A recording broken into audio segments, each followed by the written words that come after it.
Hello once again, welcome back to my channel. Today we're going to add the ship. I'm going to add the ship to the water line here. And earlier I was going to even this out before I started the ship, but I'm going to go with the boat, put the boat in first. The name of the ship is the Edmund Fitzgerald. And the Edmund Fitzgerald was a ship that sailed the Great Lakes sometime around 1975, in the early 1970s. The ship sank in 1975, November 10th, 1975 is when it sank. So this is what this painting is tributed to. It's a tribute to the Edmund Fitzgerald. And at the bottom is going to be below the water. So it's going to be kind of like two different paintings, and this is going to be like an aquarium part of the painting where you'll be able to see under the water and see the fish. And I'm going to start adding those in the fourth session. But today we're going to add the ship itself, the Edmund Fitzgerald, at least the outline and the basic colors, and start adding all the other details for the water and skyline later, which will come with the ship. If there's much that's needed. This is pretty much what the lake looks like right now, the top of the lake and the bottom of the lake.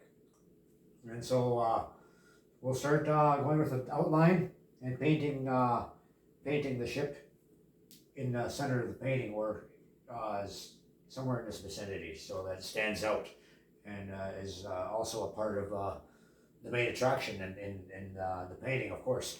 So one thing I also wanted to mention was either before or after, paint the edges, because it looks good when you paint the edges. And I'll show you how that's done in the fourth session. I'll do that one. And I'm not sure how many sessions it's going to take. I figure probably about 4, maybe 5 sessions. We'll have this all wrapped up and a finished product. So today we're going to use different colors. I'll show you the colors that I'm using today. So I got red, yellow, brown, and white. There's actually 2 different kinds of brown. I got burnt umber and cinnamon brown. So these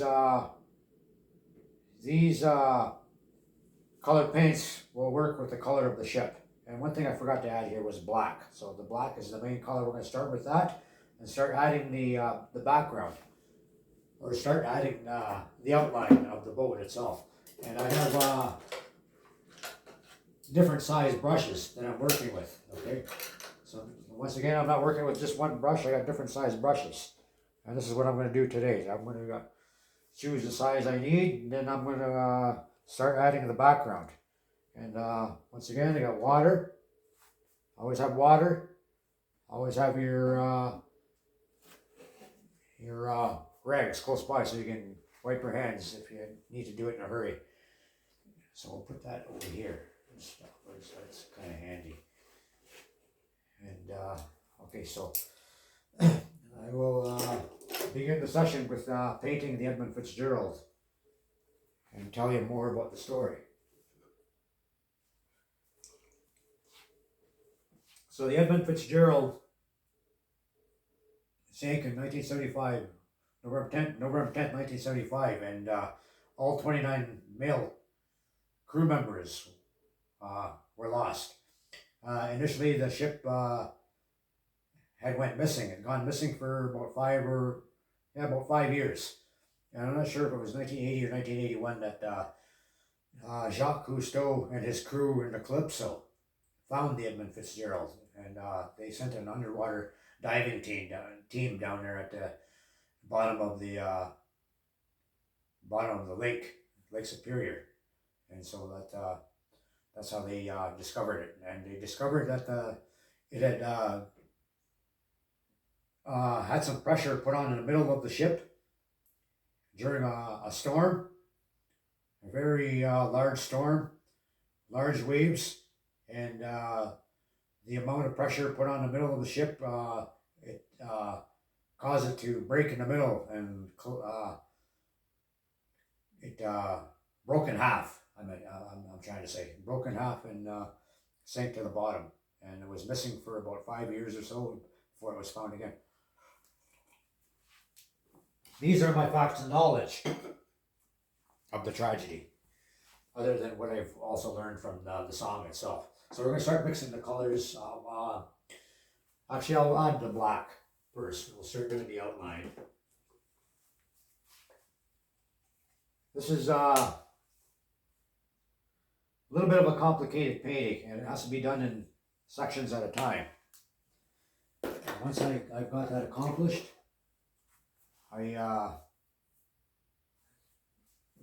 I got what I mean by sections at a time is I'm going to finish the top part first. So try to concentrate on one section at a time. When you're working on large paintings, try to concentrate on one section at a time. And so this is going to take some detail in this ship. So I'm going to be doing that today. A lot of this, the detail that I'm doing, you won't see any of that because I'm going to be doing that offline and not during the program. So, but I'm showing you the basics right now, and so we're going to get started here. I got the black paint, and what I'm going to do is I'm going to move this a little bit closer so I can reach down and dip to it. Dip my brushes down into the paint when I need to. So I got a picture that I'm working with, photographs, but it's kind of off to the side here a little bit, and it helps me to get a basic idea of what the ship, the freighter itself looked like. It was an iron ore carrier. So it was a very large boat. And they were carrying iron ore actually during the last voyage. So what we're doing here, I'm doing the front. This is the front part. And this is just the outline, okay? So it doesn't have to be nothing fancy yet. Everything is all rough sketch so far right now.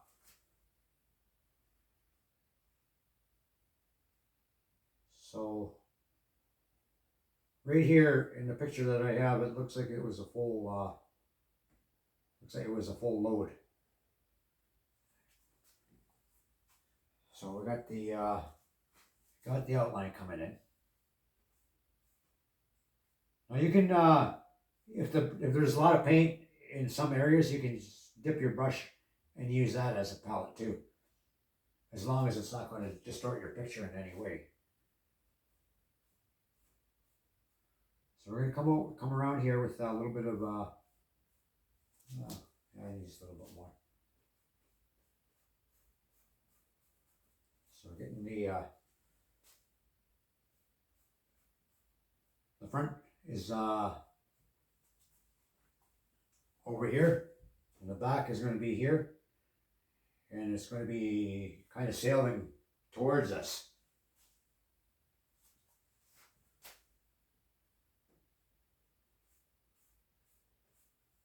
Like once again, I'm using a photograph, and I'm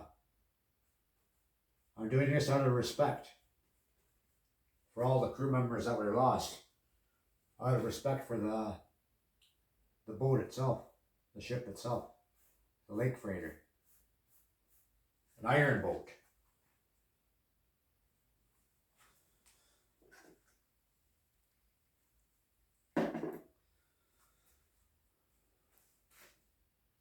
So a little bit at a time, concentrating on the detail. Now it doesn't matter. It doesn't matter if you get too much smeared in different areas. This is just a rough sketch that I'm doing here, so it won't matter too much if I get too much smeared around too much, because I'm going to be adding colors to this after. And we got Mr. Oreo here. He's waking up a little bit. Once again, it's early in the morning. Sometimes I do my best work first thing in the morning. And one of the old gentlemen around here back in the day on my reserve here used to say, early to bed, early to rise. And I guess I believe in that. You get up early, all refreshed. You get a better outlook on the day. It's a good time to say your prayers in the morning for your life. For those things that we take, I pray for things that I've taken for granted. Sometimes my eyesight. I'll give thanks for that because I forget that that it's a gift. All we have is a gift. This is a gift to me. I was born with lots of gifts, and I've discovered a lot of them over the years. One of them is writing, and one of them is painting. The other one is drawing. So there's I've always been artistically inclined in that sense, and I feel that if you have someone in your family that is artistic, encourage what they do, because you never know how far that'll go. So we're getting closer to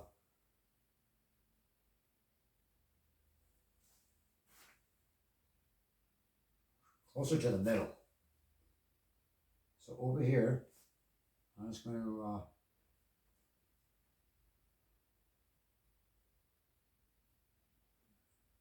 don't mind me. I'm just like I get right into my work. Okay, so I get right into my work, and I concentrate, but I can talk to people at the same time. I used to do this.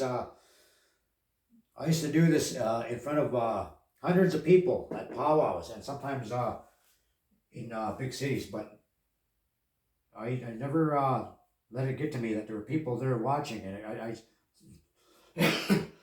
excuse me. So I actually found it comforting that people were watching and being inspired by what I do.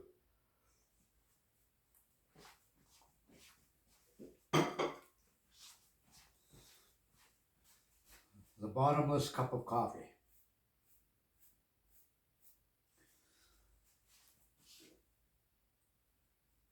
Since I quit drinking alcohol, coffee, Pepsi, and Coca-Cola, I can't get enough of it. But mostly Pepsi and coffee. I just love coffee, and it helps me to concentrate on my work, what I need to do.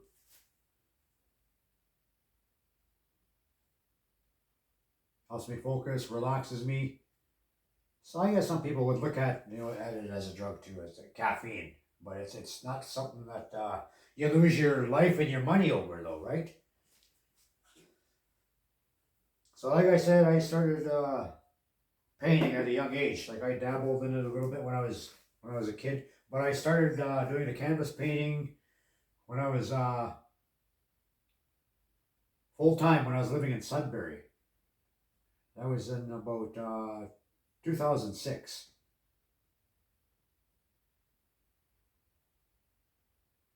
And I had another artist that inspired me. Like I was doing a lot of large paintings to to support support myself, support my life.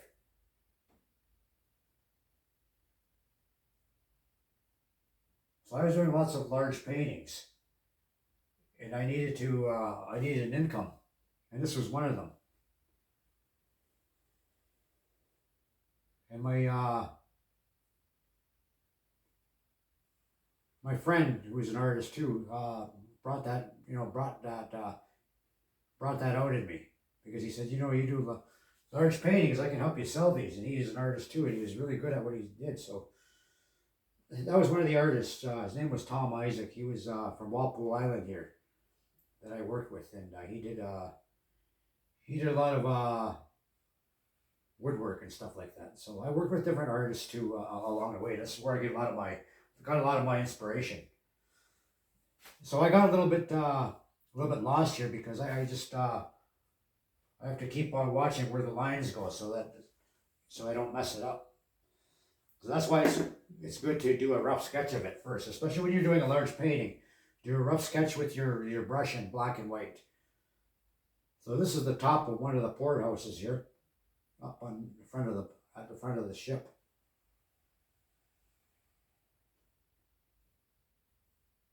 And right about there, cut it off. And you can see it come together anyway.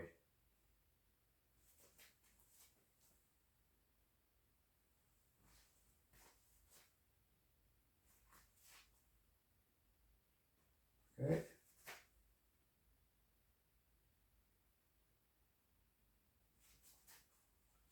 Now I don't know if a lot of this is not going to be evened out right away in front of you, so I will even a lot of this out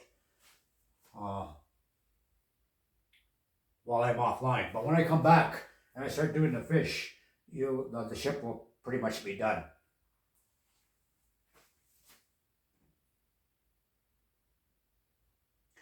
Now, as I was saying before, it's okay to use these techniques.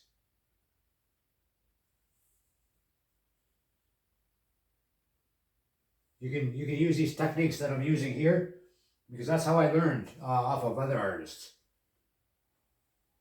by watching them. And I think, hey, that's a good idea. Maybe I'll try that out. Okay, and so different artists have different ideas, right?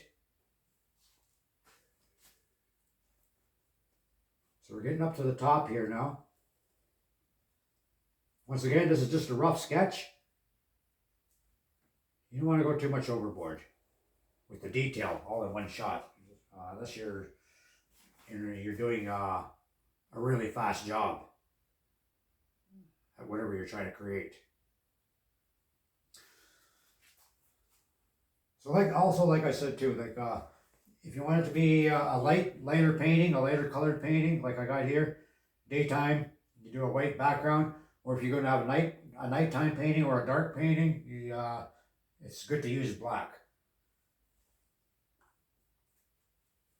So top here, it's going to be the where all the windows are.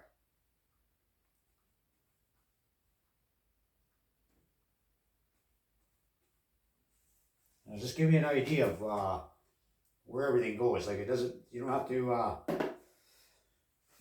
you don't always have to pay attention to the detail at first, but as long as you get the rough sketch first and you get a good idea where everything goes, you're good to go. Always have your colors ready also. All picked out. Colors that you might need. So there's more up top here, but we're not going to worry about that right now. I'll do that before the next segment. So we're going to come back and to the middle of the ship, where all the cargo is stored.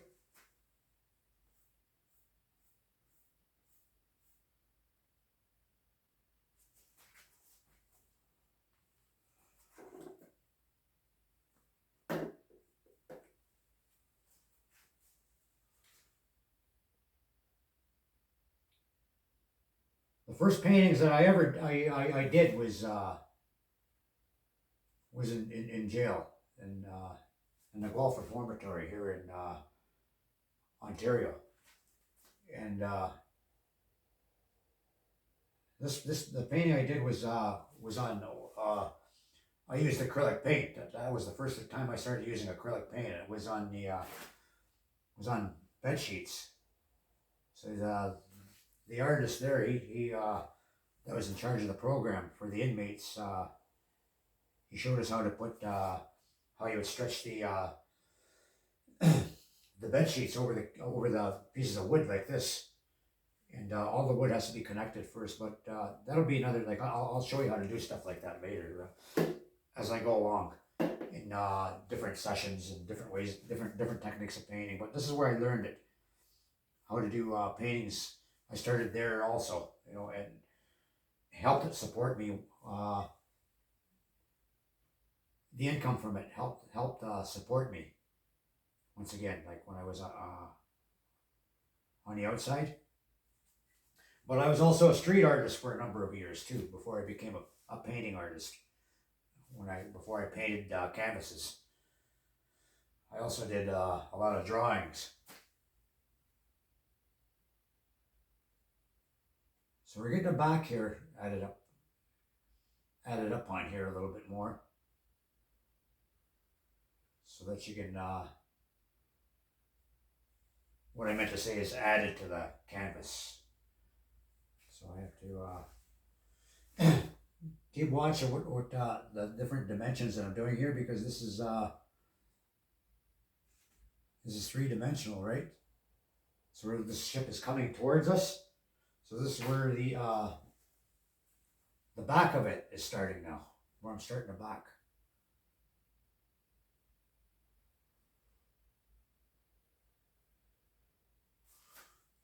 So I have to really concentrate on making the lines as straight as I can. So that's why I kind of go silent every couple minutes. But you get the idea of what's going on here. And I assure you, this is going to be an exceptionally beautiful masterpiece when it's finished. So up here I'm doing the smokestack real quick. Good idea where the smokestack is going to go.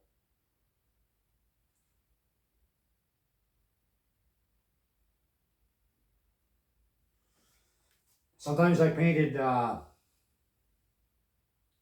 outside, and it's even harder to do it outside because you got the wind blowing, right?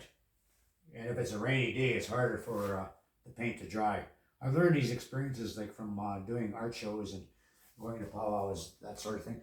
So we can see now the start of the smokestack. It's coming in nicely here. See that?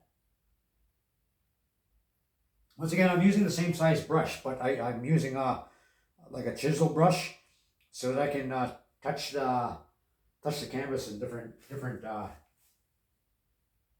angles, so I get a wider stroke or pencil-like stroke by going sideways with the chisel brush. So that's the smokestack. Now, the Edmund Fitzgerald was owned by the Canada Steam. Yeah, I think it was the Canada Steamship Lines. And so the smokestack, I'll check and verify that, but I'm pretty sure it was the Canada Steamship Lines that owned the Edmund Fitzgerald. And so the smokestack is brown and yellow, but we won't worry too much about colors at the moment. We're just going to worry about getting the idea of where everything is going to go. So this is kind of like the building the frame at the house. Going to have a skeleton of the house, right? So you can basically see where everything goes. So already it was getting offside a little bit, but we're going to fix that here. So it's not offside.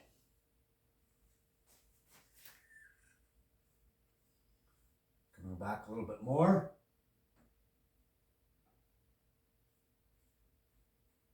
Going to add more to the back of the porthouse in the back.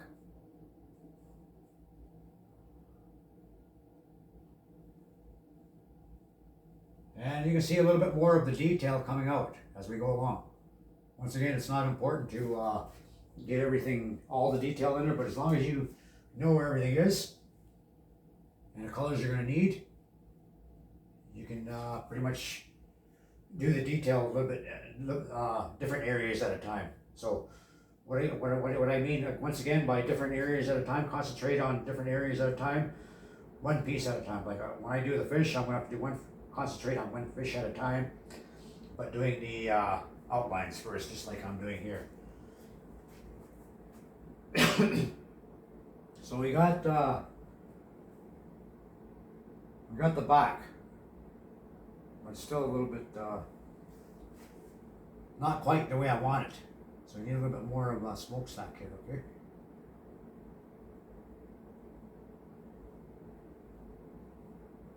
I can fix this if if there's anything else wrong with this.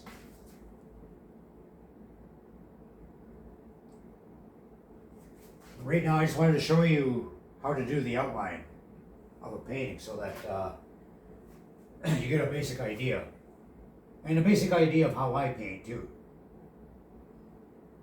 There will be more paintings. It's just that right now I'm going to do this a little bit at a time so you get the rough idea of what I'm doing. Some of these paintings might take about 3 or 4 sessions. Some might be done in 1 session. So either way, bear with me. We will accomplish some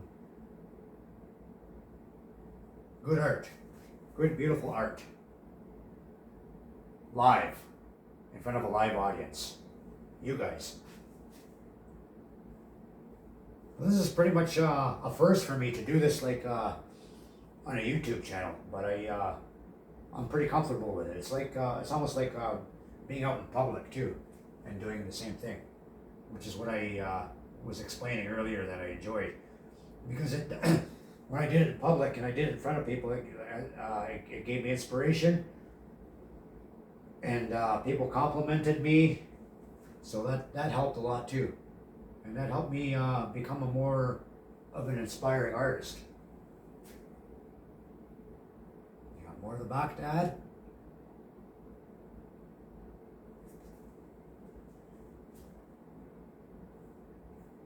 And more of the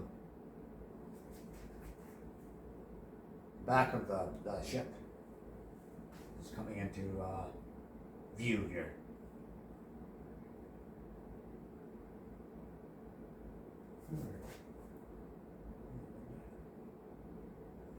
A little bit more from the bottom, and then I'm going to take another larger brush,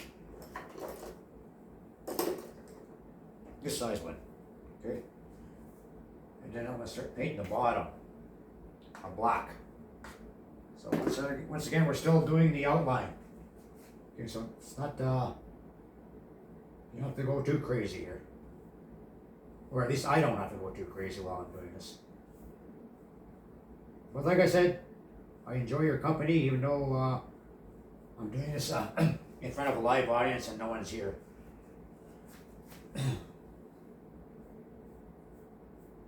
This is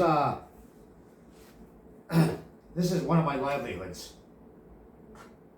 And so I really appreciate all the support that I can get when I sell my art,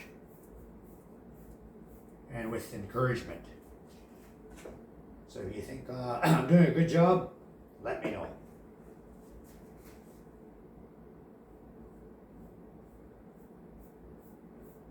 One of the things about being an artist is, as I was explaining in other videos, it's therapeutic, and you can make decisions and decide. It's kind of like taking a walk. It's kind of like doing yoga, that kind of stuff. It's all art, right? So this is art.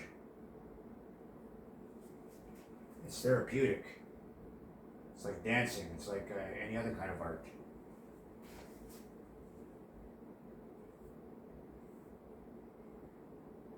We got more of the outline of the ship itself, of the Fitzgerald, the Edmund Fitzgerald, coming into view now. More into view. So you can pretty much see where the top of what's going to be up top here, and get an idea of what this is going to look like. This is going to be an open lake, right? It's going to be all open here, so that even at this line is going to be evened out, but not very much more. Okay, you can hardly see it now that the ship is in it. So this is basic idea of what the back is going to look like, or the back and the front is going to look like, and the whole top part of the painting. I'm going to add, I guess I can add some colors to it, just to give you an idea of how the colors get added. And once again, bottomless cup of coffee. This cup was a gift from my next door neighbor, Ravina. She gave me a hot chocolate for shoveling out the walkways in the driveway outside our place here. And I do that once a year because I do it for the workouts and because I like to exercise and because it gives me a sense of belonging and helping my community, helping my neighbors, helping people. So that's why I shovel walkways and do all the stuff around the apartment here when I feel there's a need to. I don't even feel like I need to be asked. I just do it. So I will continue with adding the colors, and like I said, I'll add more to the bottom in the next session. And by the time I start the next session, this will all be done up here. So what I'm doing now is just getting an idea of where everything is going.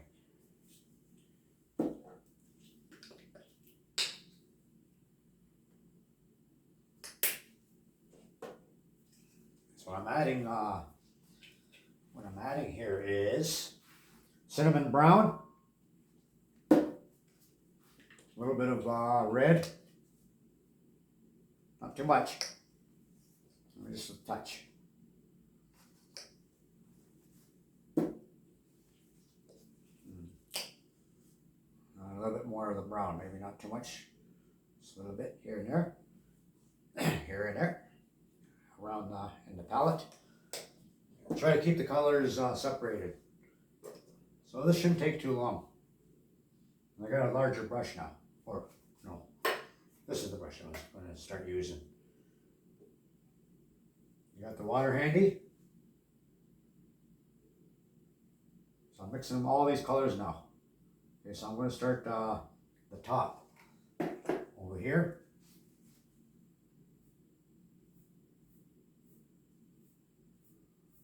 Get an idea of how what color the ship is going to be, which is like burgundy brown kind of a thing. So that's why I need to use these colors here with a little bit of the red and the black.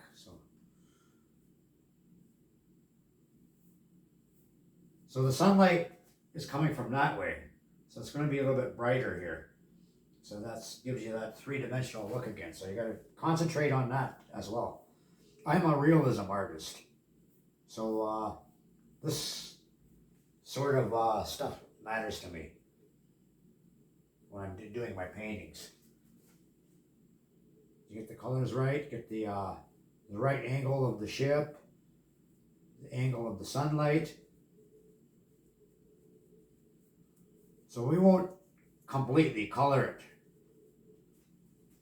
right now. What I'm going to do is I'm getting an idea. It's kind of like the outline. The next stage after the outline is outlining the colors, which is what I'm doing now. So over here I'm going to need, looks like I'm going to need a little bit of white, but I'll finish up here because I don't want any of the white to get mixed in here yet. So the white is going to be added next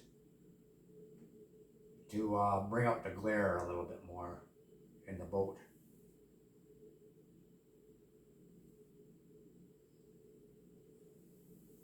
And that gives you an idea of the colors that I'm going to be working with.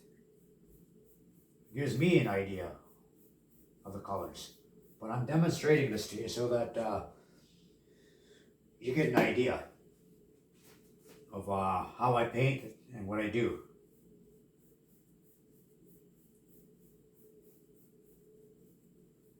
Self-taught artist. I was born an artist, and I've done art all my life. That's all I know. And even if I was rich, like I said, I'd still go to Dollarama, still go to Michael's, places like that, still go to Staples. Not that there's anything wrong with the places, but it's what I'm used to. So that's what I'll continue to do, right? Just because I'm rich doesn't mean I need to change any of my lifestyle or any techniques. And I'm not rich, by the way. I'm richer, but I'm not rich. Some people call me rich, but it doesn't mean I'm rich. I wish I was rich. Then I'd help other people. So we're getting the idea of what the Edmund Fitzgeralds look like and what we're going to be seeing on the canvas here. Okay, so we've got the colors coming in nicely. That'll start it. I'll add more to this later. Up top here, I'm going to have to start doing start painting the white part of there's parts of the ship that are white, so I'm going to start doing that now. Got the handy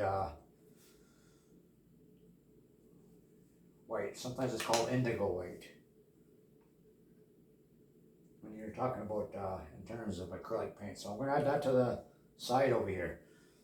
So I'm going to make sure also, you know, that's why you have water handy, so you can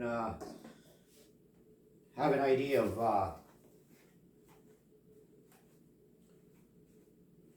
the colors. So you can, you know, you don't want to mix them up too much unless you're trying to. Unless you're deliberately wanting to mix the colors. So okay, once again, it's not very important that the colors are too exact here for me, as long as I get an idea what I'm doing here. Oh, this shouldn't take too long.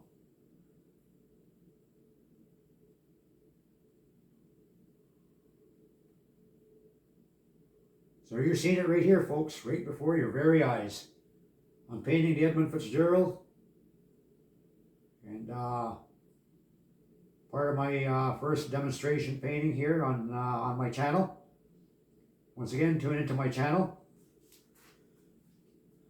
and discover how to get sober if you're a problem drinker, which is what my channel is pretty much about. And one of them is bringing out your hidden talents, or the talents that you haven't had time to acknowledge. Because when we party, we do a lot of time wasting, okay? We waste a lot of time when we're partying, and we don't realize it. We waste a lot of money. So we got a lot of time now, and lots of money, so we're going to do something with our time. And one of the good things to do is discover your hidden talents.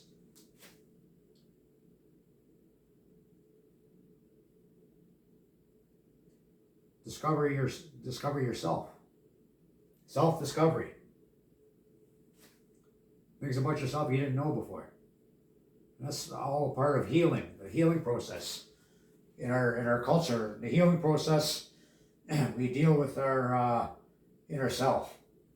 Okay, whatever has troubled us. That's part of getting sober. And that's why it's good to have an art that's therapeutic. I'm not saying it has to be painting or that anyone has to follow my lifestyle, but this is my lifestyle. This is also part of my channel. The different things that I do for a living, and what I would do for you know, as a hobby. But this is far beyond a hobby now. This is actually my livelihood, my lifestyle.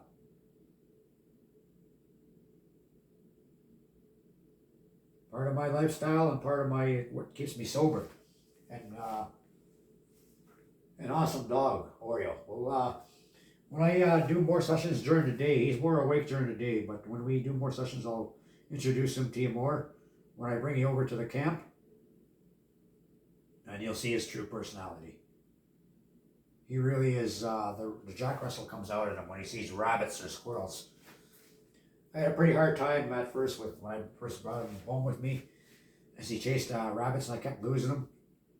The rabbits kept on hopping out of everywhere. We got a lot of rabbits around here on Amjam. Rabbits and white-tailed deer.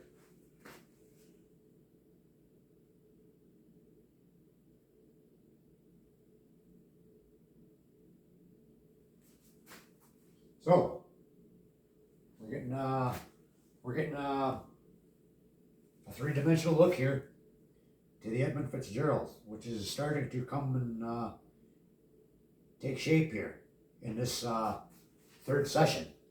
Fourth session, we're going to start working on the fish, and I'm pretty sure we're going to go 5 sessions.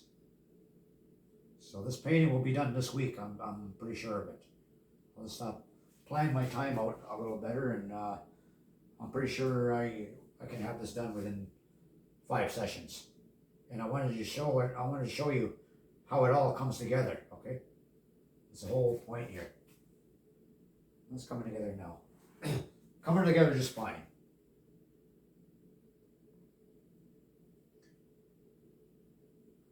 One of the other good artists that inspired me was, everybody knows him, Bob Ross, right? Of course. Very good artist. And I used to get lost watching his paintings, watching him paint and listening to him do his art. So that's what I mean by other artists can be inspiring, whether you met them or not. So I've had a lot of artists that inspire me. They're on they're on TV, right? Mr. Dress Up, when I was growing up, which is Draw with a Magic Marker. Casey and Finnegan, Mr. Dress Up. For those of you that grew up in the 1970s, 1980s. So up top, I'm going to start doing the outline for the smokestack, so you can get an idea of what the smokestack looked like. Once again, I'm going to change the shape of the brush to another brush, a little bit more smaller, the same chisel look.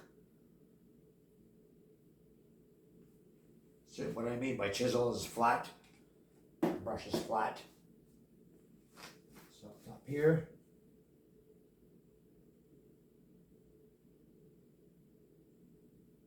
we got the smokestack.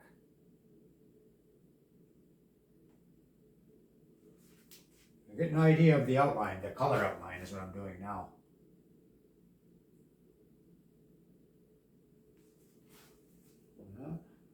What we're going to do here is add a little bit of yellow. And this will just about conclude this session. Once I get the yellow in onto the paint, onto the canvas here. So there we go. This was the colors.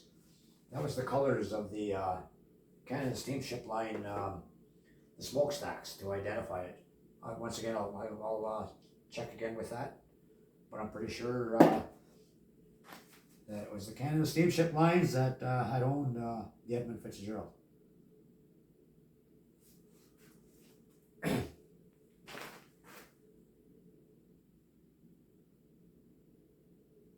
So that's why I put the black there, is because the sun is that way. So a lot of the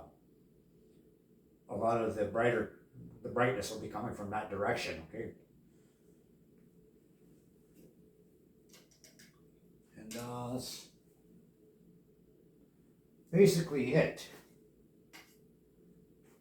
And it didn't take that long, but what is going to take a long time is just doing the details. So there we go. We're at the start of a smokestack of the Edmund Fitzgerald.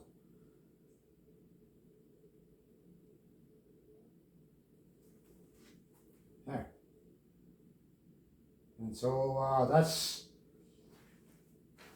what I've done, is put the outline down. I demonstrated that to you. That was the main skeletal outline, so that it provides me a diagram. I do this all by hand. I can look at a picture and do this. A lot of artists, it might be a little bit more difficult. But these, once again, keep an open mind. These are my techniques. They might not work for everybody, but like I said, I've learned from other artists, and you're welcome to use these techniques as well. And with that, I'd like to wish everyone a good day. and happy painting.